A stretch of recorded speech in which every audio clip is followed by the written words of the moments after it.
What's going on with this team? I don't know what's happening with this team.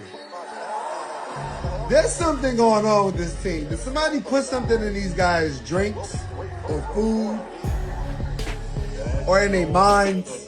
Did somebody tell these guys that they can win the championship? Because I'm damn sure. This is going to be a struggle series for Embiid. Why? Why would it be? Because they run up and down? Yep, they run up and down. His knee is not right.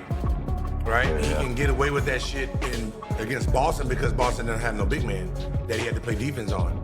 Now he has to guard Cat, popping outside, doing all that. So they're gonna test the shit out that knee. I can tell you that. And then the big thing that people don't realize is the reason Embiid's never went far. If you watched Game 1 and still think the Sixers are fine, you weren't watching the same game. The Knicks didn't just beat Philly, they exposed them, controlling the pace, winning every hustle play, and testing Embiid on every trip down the floor. By the end, one team showed up for war, the other was just trying to survive. And the big thing that people don't realize is the reason Embiid's never went far in the playoffs is because he's never in the shape that he needs to be in to sustain that type. From the opening tip, everything clicked for New York. This wasn't a hot shooting night or one lucky quarter. This was control, pressure, execution. The Knicks came out with force, none of that flat Game 1 energy that's burned them before. They looked locked in from the jump, while Philly looked like a team already dealing with problems it couldn't hide. Quarter, so the whole knock on him is he gets tired in the fourth quarter. By the fourth quarter, he's gassed. And then he just started taking all these bad shots and he just can't get up and down like that. So imagine being off for fucking half the season, in and out. He's not in peak shape. Before we go further, like this video, subscribe, and hit that bell because this series is about to get real. Let's start with Josh Hart, because his stat line doesn't tell the real story. He only went 3 for 7 from deep, but his impact went way beyond the numbers, flying around early, crashing the boards, keeping possessions alive. That one play where he grabbed the rebound and kicked it out to Mikal Bridges for 3 was huge, and you could feel the whole building feed off it. Hart's energy was contagious, spreading through the entire team from the opening minutes. Bricks in his back pocket. Yeah.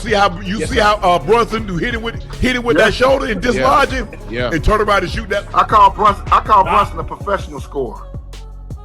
So for his size, he's a professional scorer. So you trying to play a rookie on him is not going to work. Paul George can step up to the assignment and give him some length, and he's obviously, we know Paul was a great defender early on in his career, so he probably could do a better job on it. But is Paul George going to take that commitment? You know what I mean? To guard. Then there was Jalen Brunson doing exactly what a leader's supposed to do.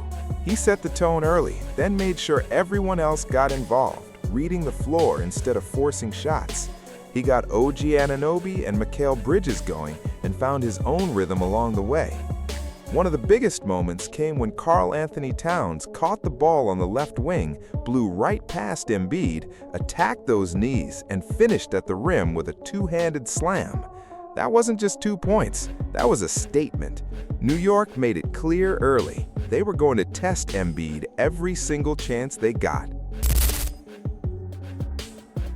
By the time Paul George got on him, he was already 5 red. He already cooking his over. Hey, listen, y'all know, especially Twan, when you playing the game, because, hey, listen, I done been in games where guys call hot, then you try to throw me on Mikal him. Bridges deserves way more credit than he'll get. While the game was still tight, he made life miserable for Tyrese Maxey, taking away that first step, that burst into space Maxey lives off. His length and lift bothered Maxey all night.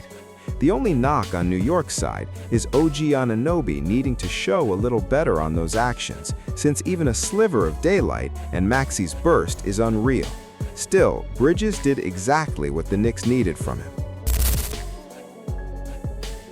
Hey, I'm with you though. It's like if That's my only problem with Philly, because it's like they force feed Embiid sometimes, and sometimes it's too damn much, and it takes away from Maxey. Then I like when there's Maxey Joel plays. Embiid, and this is where things get serious. He looked slow all night, and it showed on both ends of the floor. Brunson kept changing directions, and by the time Embiid recovered, New York had already created an opening. The Knicks saw the weakness and attacked it repeatedly. That's why so many people were left wondering what happened to Philadelphia, while New York played with the confidence of a team that truly believes it can contend. Gilbert Arenas said this matchup was always going to be tough for Embiid. The Knicks forced big men to defend in space, and with his knee clearly not at full strength, every possession became a challenge. Gilbert also argued that Embiid has often worn down late in playoff games, and after missing so much of the season, it's hard to believe he's fully conditioned for a series this demanding. There's little chance Embiid is in peak shape for a series like this, so the Knicks' strategy is obvious. Involve him in every pick and roll, force him to move, and wear him down before the fourth quarter. One play summed it up perfectly when Brunson created space with a shoulder bump and knocked down the turnaround. It highlighted just how skilled Brunson is at using angles, body control, and footwork. By the time Philadelphia adjusted, he was already in rhythm.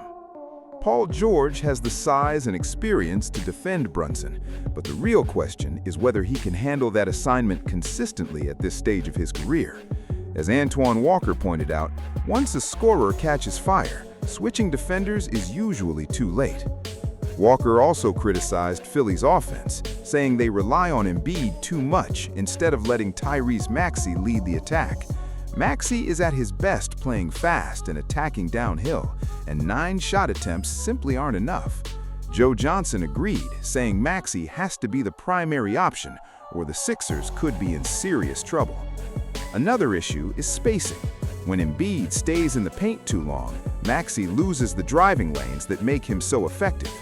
Johnson noted that some of Maxey's biggest games came without Embiid, suggesting the Sixers should use Embiid more in pick-and-pop situations instead of constantly posting him up.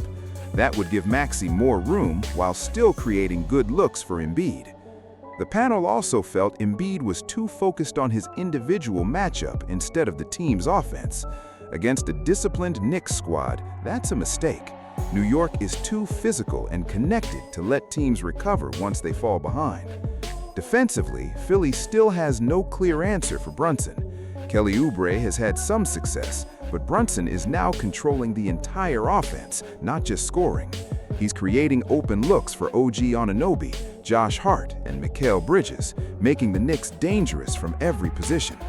That's why New York looks deeper and more complete. Game 1 didn't just give them the win, it revealed the blueprint. Keep attacking Embiid, let Brunson control the pace, and force Philadelphia to choose between running through Embiid or unleashing Maxey. If the Sixers can't adjust quickly, this series could slip away fast. Let me know your thoughts in the comments, and don't forget to like and subscribe for more NBA coverage.